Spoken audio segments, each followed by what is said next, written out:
이재규 본부장 함께하겠습니다. 어서 오세요. 안녕하세요. 네, 본부장님 먼저 시장 이야기부터 나눠보도록 하겠습니다. 네.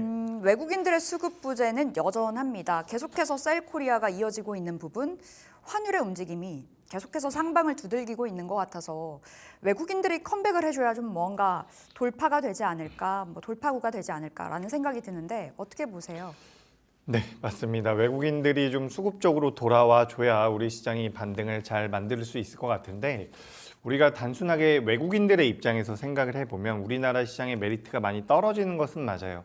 아무래도 정치적인 불확실성도 여전히 있는 상황이고요. 네. 그리고 이제 추가적으로 우리나라 원화 같은 경우는 위안화와 연동이 되는 경우가 굉장히 많거든요. 근데 지금 계속해서 중국에서 경기 부양을 하겠다라는 얘기들이 나오고 있죠. 그래서 중국에서 만약에 경기 부양을 하면서 자금을 푼다라고 한다면 위안화의 가치 자체가 약세로 진행될 가능성이 굉장히 높습니다.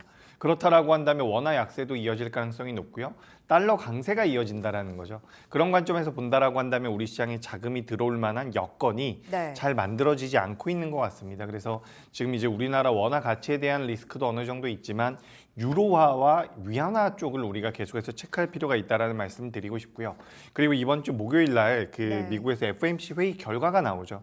여기서 이제 2025년도에 대한 스탠스를 어떤 식으로 가져가는지에 따라서 이 환 시장에서의 변동성이 좀 나올 가능성이 높다. 그래서 환율이 좀 안정이 돼 줘야지만 우리나라 시장에 외국인들의 수급이 들어올 가능성이 높고 그것은 이번 주에 좀 결정이 될 것 같은데 제가 개인적으로 생각했을 땐 환율이 쭉쭉쭉 빠질 가능성은 낮다라고 보고 있습니다. 네. 다만 여기서 추가적인 상승보다는 어떻게 보면 약간의 횡보를 좀 만들어 준다라면 우리 시장에 그래도 좀 자금이 들어올 여력은 있지 않을까.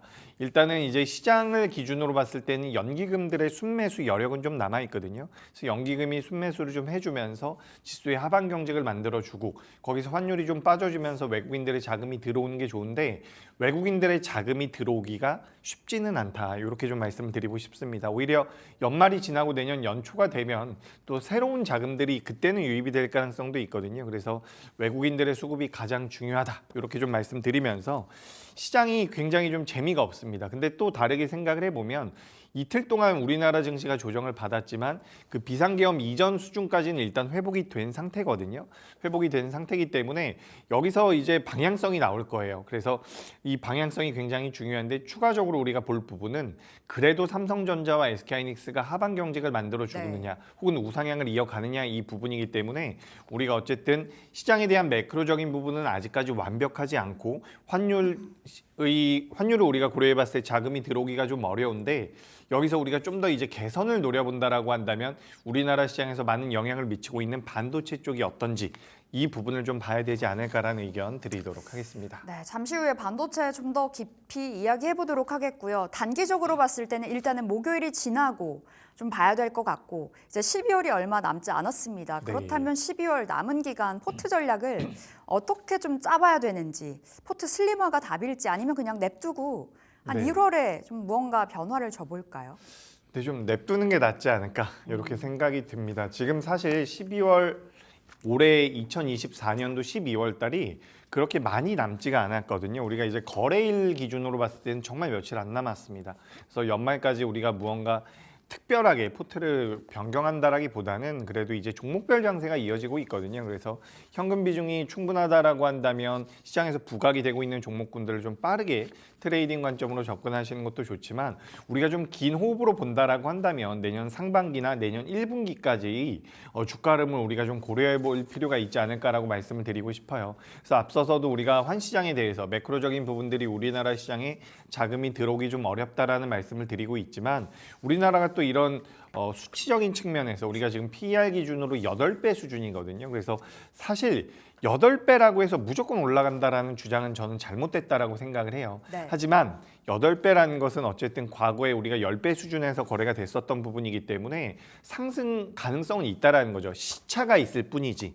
그렇기 때문에 우리가 지금은 어떻게 보면 포트를 너무 공격적으로 구성할 상황은 아니지만 내년까지는 생각할 필요가 있지 않나. 네. 그래서 우리가 뭐 포트를 뒤엎는 것은 사실 말이 안 됩니다. 제가 이거는 개인 투자자분들께 뭐 전문가로서 혹은 먼저 투자를 오래 했었던 사람의 입장으로서 설명을 드려보자면, 개인 투자자분들 대다수가 내가 보유하고 있는 종목군들이 많이 밀리거나 포트 자체가 많이 망가지면 전부 다 매도하시고 포트를 새로 구성하시는 경우가 굉장히 많거든요.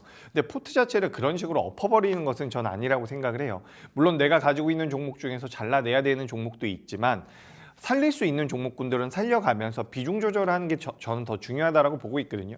게다가 지금 우리나라 시장이 많이 올라왔다가 1차 조정을 받는 구간이 아니라 네. 빠질 만큼 빠져 있는 상황이라는 거죠. 그런 관점에서 본다라고 한다면 전 천천히 포트 변경을 하실 필요가 있다라는 말씀을 드리고 싶고, 내가 성향 자체가 좀 빠르게 매매를 할 수 있다라고 한다면 단기적으로 트레이딩 관점. 지금 냉정하게 말씀드리면 최근 1주 동안 2주 동안 뭐 소프트웨어 관련되어 있는 종목이라든지 정치 테마주들 같은 경우는 주가 굉장히 좋았습니다. 그렇기 때문에 그런 종목군들 같은 경우는 트레이딩 관점으로 접근을 하실 필요가 있고요.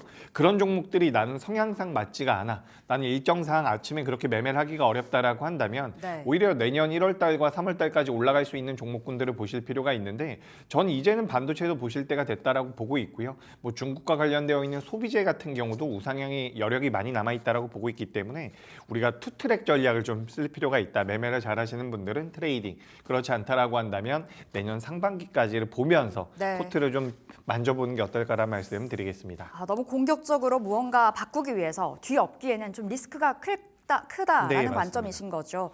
좀 천천히 시장을 바라볼 필요도 있을 것 같고요. 좀 빠르게 움직이는 테마주들로의 트레이딩은 유효하다. 답 받아봤습니다. 자, 포인트 2 볼게요. 반도체 이야기 해볼 건데요. 앞서 반도체 이제 좀 살아날 때가 됐다 말씀 주셨잖아요. 뉴욕으로 가본다면 브로드컴, 간밤에는 네. 쉬었습니다만 엔비디아의 대항마라고도 네, 맞습니다. 이야기가 되더라고요. 브로드컴을 어떻게 보시는지도 궁금하고, 브로드컴이 잘 가다 보니 SK 하이닉스는 또 수혜, 엔비디아 잘 갔을 때 하이닉스 잘 갔고 브로드컴 잘 가니 또 하이닉스 잘 가서 결국엔 SK 하이닉스일까라는 생각이 들거든요. 네, 맞습니다. SK 하이닉스입니다. 우리가 지금 시장에서 브로드컴에 대한 관심도가 또 갑자기 올라왔죠. 간단하게 설명을 드려보자면 엔비디아 같은 경우는 범용 제품을 만든다라고 보시면 좋을 것 같고, 브로드컴 같은 경우는 어쨌든 주문형 반도체를 만든다라고 보시면 좋을 것 같은데, 계속해서 이제 AI 반도체 시장이 커지다 보면 요 에이직이라고 이야기를 하죠. 주문형 반도체 시장이 커질 가능성이 높고, 그에 따라서 이제 뭐 브로드컴이 엔비디아를 대체할 수 있다, 점유율을 좀 가져올 것이다라는 분석들이 나오고 있습니다. 근데 이런 부분들 같은 경우는 사실 삼성전자도 마찬가지고요, SK하이닉스도 마찬가지고, 마이크론도 마찬가지고, 이 업체들에는 어떻게 보면 호재로 작용할 가능성이 높아요. 그래서 방금 전 앵커님께서도 말씀을 잘 해주셨는데, 브로드컴이 이제 성장을 하게 된다라고 한다면 우리나라 기업들 당연히 수혜를 받을 수 있고, 다만 여기서 우리가 지금 시장의 흐름만 놓고 본다라고 한다면 결국에는 AI와 관련되어 있는 종목군들의 네. 수혜를 줄 가능성이 높다. 그러니까 지금 SK하이닉스 같은 경우도 어제 보시면 수급적인 부분이 굉장히 좋았거든요. 근데 SK하이닉스를 본다라고 한다면 우리가 사실 브로드컴이라고 한다면 우리가 시스템 반도체라고도 이야기를 하고요, 비메모리 반도체라고도 이야기를 하는데, 결국에는 이게 HBM 쪽과 엮이면서 성장을 할 가능성이 높은 것은 AI이기 때문이에요. 네. 그러니까 우리나라 SK하이닉스 같은 경우도 어떻게 보면은 우리가 D램이라든지 낸드 쪽에 대한 레거시를 진행을 하고 있었지만 가장 큰 모멘텀이 되고 있는 것은 AI에 들어가는 HBM을 생산하기 때문이거든요. 그렇기 때문에 우리가 지금 우리나라 시장을 분석했을 때 혹은 반도체 쪽을 전반적으로 봤을 때 가장 포인트는 AI냐 BAI냐 이 부분이 될 것 같아요. 그래서 어제 같은 경우도 SK하이닉스 같은 경우는 수급이 잘 들어왔고, 반대로 이제 삼성전자 같은 경우는 HBM 쪽에 대한 파열음이 계속해서 무언가 문제가 있는 것처럼 내용들이 나오고 있잖아요. 그렇기 때문에 BAI로 우리가 분류를 한다라고 한다면 지금 시장에서 나오고 있는 흐름 자체는 어느 정도 이해가 된다라고 보고 있습니다. 그래서 지금 미국 같은 경우는 이제 엔비디아가 어느 정도 조정을 받고 있기 때문에 그동안 이제 엔비디아를 따라갔었던 우리나라 기업들도 약세를 보이지 않을까 우려를 하실 수가 있는데, 엔비디아 같은 경우는 워낙 많이 오른 상태이기 때문에 브로드컴으로 이제 주도주가 좀 변경이 되는 과정에 놓여 있지 않나, 저는 그렇게 생각을 하고 있거든요. 그래서 이런 과정이 이어진다라고 한다면 어쨌든 AI 쪽에 대한 모멘텀들은 계속해서 붙을 가능성이 높다라고 봐요. 그러니까 엔비디아가 좀 조정을 받더라도 브로드컴이 버텨준다라고 한다면 반도체는 좋을 가능성이 높고, 여기서 이제 우리나라에서 AI향 반도체 기업이라고 한다면 당연히 SK하이닉스죠.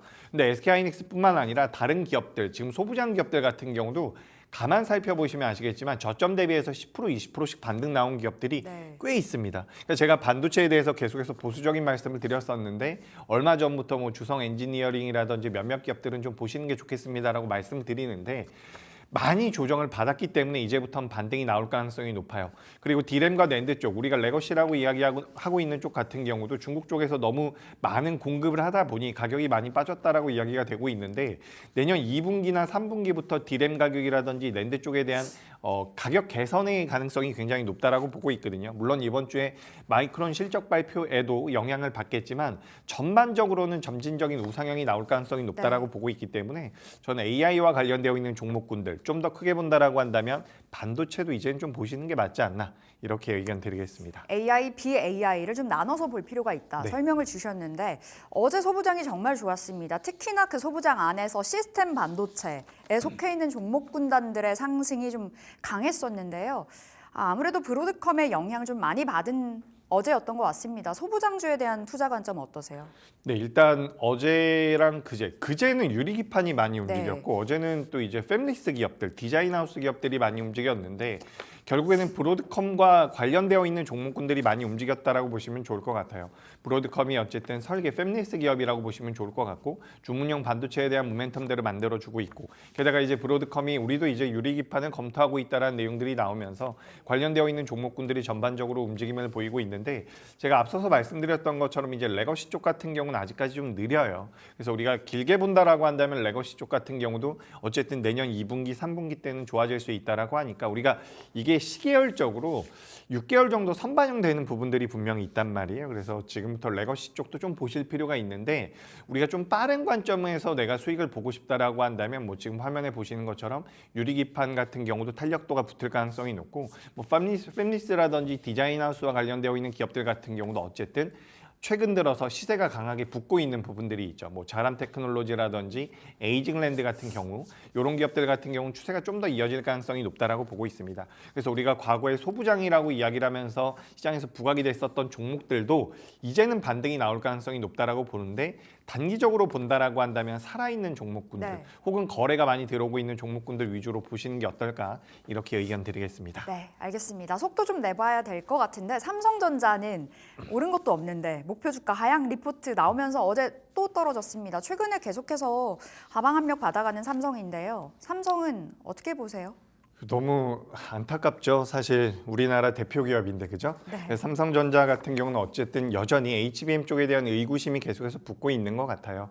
그리고 이제 추가적으로 삼성전자 같은 경우는 제가 앞서서 우리가 처음에 시장에 대해서 짚어봤을 때 매크로적인 부분에서 환율이 개선될 가능성이 낮다라는 말씀을 드렸잖아요. 그래서 우리가 우리나라 대한민국을 외국인들이 봤을 때에는 삼성전자라는 기업이 어쨌든 대장주이긴 하거든요. 그렇기 때문에 우리나라 시장에서 우리나라 시장 쪽으로 자금이 들어올 만한 여건이 지금 많이 만들어지지 않고 있기 때문에 쉽게 돌아서기가 좀 어렵지 않나라고 보고 있습니다. 하지만 뭐 바닥 구간은 오늘 굉장히 중요할 것 같아요. 여기서 이제 양봉 나와주면 점진적인 우상향은 만들어질 가능성이 높다라고 보는데 예전에도 말씀드렸다시피 우리나라에서 순전히 반도체만 본다라고 한다면 하이닉스가 맞고요. 다만 이제 저는 삼성전자를 반도체보다는 그냥 우리나라 대표 기업으로 생각을 하고 있거든요. 그래서 그런 관점으로 본다라고 한다면 삼성전자 역시도 좀 매력적이지 않나. 그래서 목표가 하향 레포트가 나왔는데 하향된 목표가도 현재가보다는 훨씬 높습니다. 7만 원. 네, 그러니까 뭐 오랫동안 보유하신 분들 같은 경우는 삼성전자를 단타로 접근하진 않으셨을 거라고 보고 있기 때문에 그래도 좀 보유해 보시는 게 맞지 않나. 어쨌든 기업의 가치라는 게 있기 때문에 저는 이렇게 말씀드리고요. 2025년도에 뭐 HBM 납품을 한다라는 내용이 나와준다면 그 또한 매력적으로 작용될 가능성이 있다라고 보고 있습니다. 호재라고 본다면 가격이 아닐까. 뭐 찾고 찾는다면요. HBM으로 무언가를 좀 증명해줘야 될 것 같고요. 자, 반도체 토픽 빠르게 받아볼게요. 네, 저 파크 시스템즈라는 기업입니다. 제가 아까 전에 뭐 에이징랜드라든지 이런 팹리스나 디자인하우스 유리기판 말씀드렸는데 이 파크 시스템즈 같은 경우도 장비 회사예요. 원자 현미경을 만드는 회사인데 제가 우리 시간에서도 몇 차례 말씀드렸던 것 같아요. 이 회사 같은 경우는 지금도 주가 흐름이 좋거든요. 그러니까 비상계엄 터지고 나서도 주가 흐름이 굉장히 좋았기 때문에 다른 기업들보다 좀 메리트를 가져갈 가능성이 높다라고 보고 있고 전공정과 후공정에서 모두 다 사용이 된다라고 보시면 좋을 것 같습니다. 그리고 전공정, 후공정에 관련되어 있어서 이 고객사 중에 이제 파운드리 회사들이 있거든요. 이 회사들이 2025년도에 공장 설비 투자를 한다라고 해요. 그래서 그에 따라서 이 파크 시스템즈 같은 경우는 2025년도에도 실적이 올라올 가능성이 높다라고 보고 있습니다. 그래서 목표가는 25만 원이고요. 손절가는 19만 원 말씀드리겠습니다. 파크 시스템즈 지금도 흐름이 좋은 종목으로 탑픽 받아봤고요. 2차 전지 가보겠습니다. 자, 2차 전지 어제 약세 흐름, 셀사는 좀 견조하긴 했으나 최근에 2차 전지 계속해서 좀 흔들리는 모습인데 안 그래도 힘든데 지금 미국에서 IRA 폐지 관련해서 또 한 번 노이즈가 불거지는 것 같아요. 어떻게 보시는지 탑픽까지 바로 받아볼게요. 네, 로이터에서 뭐 그런 보도가 있었죠. 그래서 이제 우리나라 기업들 많이 빠졌습니다. 특히 소재 기업들이 급락이 나왔는데 사실 새로운 내용은 아니었지만 낙폭이 너무 커서 좀 안타깝다라는 말씀 드리고 싶고요. 다만 이제 이 종목군들이 장기적으로 봤을 때는 저는 그래도 보유할 만하다라고 보고 있어요.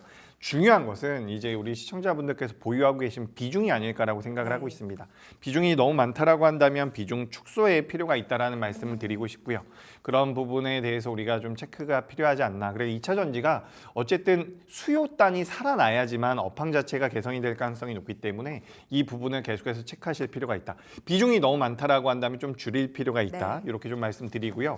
2차 전지 탑픽까지 바로 말씀드려보자면 저는 이제 서진 시스템이라는 기업을 준비를 했거든요. 사실 서진 시스템이 배터리 케이스도 만들고 하지만 사실 ESS 쪽으로 가장 큰 메리트가 있는 기업이에요. 그래서 지금 우리가 순전히 2차 전지만 하고 있는 기업보다는 기본 사업단에서 매출이 잘 나오고 있는 기업 중에서 2차 전지가 좀 엮여 있는 기업으로 한번 준비를 해봤습니다. 그래서 ESS 사업이 뭐 전년 대비해서 300%가 성장이 됐다라고 이야기가 되고요. 내년에 이제 반도체 쪽에 대한 매출도 잡힌다라고 해요. 전기차, 반도체 모두 다 하고 있습니다. 그래서 목표가 같은 경우는 32,000원으로 말씀드리고요.